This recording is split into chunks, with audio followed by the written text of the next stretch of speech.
During the early years of the American Civil War, Clara Barton began to gather supplies for the soldiers on the battlefield. Despite the opposition of both the War Department and many field surgeons, in 1862 the Surgeon General of the United States gave Clara blanket permission to distribute her supplies to the Union troops. She had the ability to appear at a field hospital just when the need was greatest.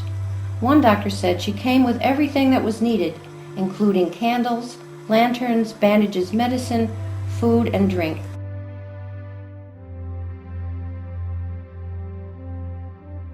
In addition to distributing supplies to Union soldiers, she also nursed the wounded.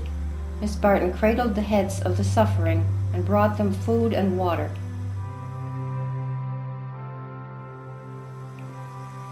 Courageous, that unlikely figure in her bonnet, red bow, and dark skirt moved on, working non-stop until well after dark.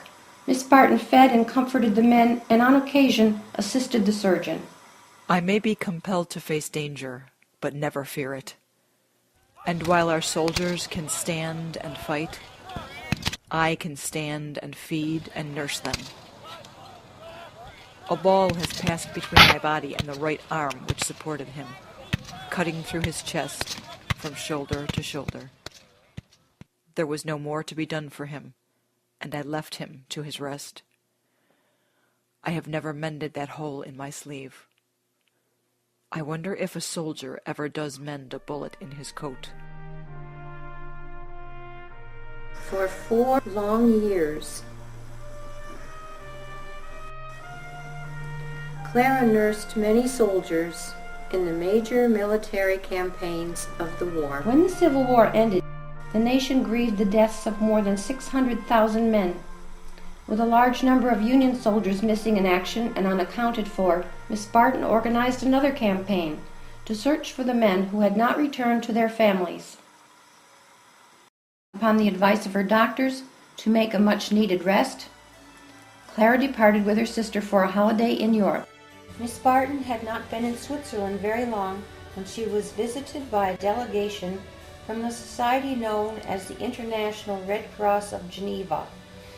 These men called upon her to learn why the United States had not joined with other European nations in adopting the Treaty of Geneva, which had as its objective to honor the neutrality of wounded in time of war and the persons and material necessary for their care and treatment.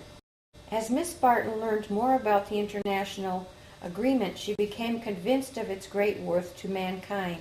In contrast to the lack of preparedness and delay which she had known through the Civil War, she marveled at the organization of the International Red Cross. If I live to return to my country, I will try to make my people understand the Red Cross and the Treaty of Geneva.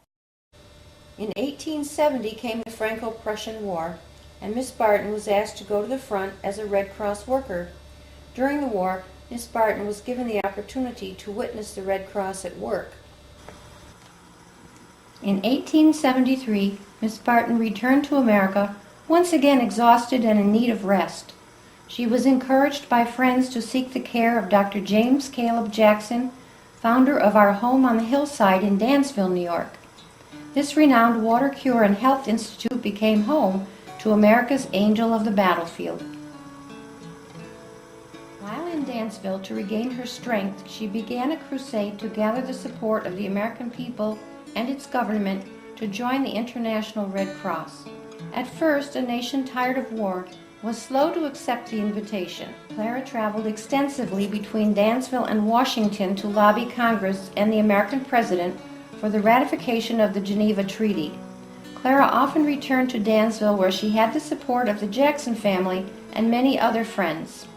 To honor Clara, these friends held a meeting at the Lutheran Church.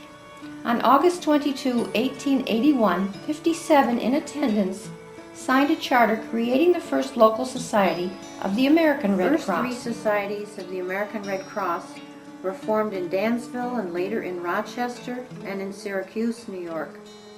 These societies were not a year old when they were called into action. 5,000 people were left homeless by a disastrous fire, which destroyed hundreds of acres of farmland in eastern Michigan. The Red Cross flag made its first appearance in Dansville at this time. The Senate of the United States finally ratified the Treaty of Geneva Convention.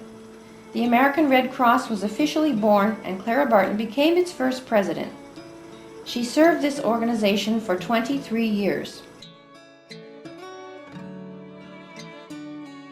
At the age of 60, when most people are planning their well-earned retirements, Clara was beginning a quarter of a century of activity which would surpass all of her previous achievements.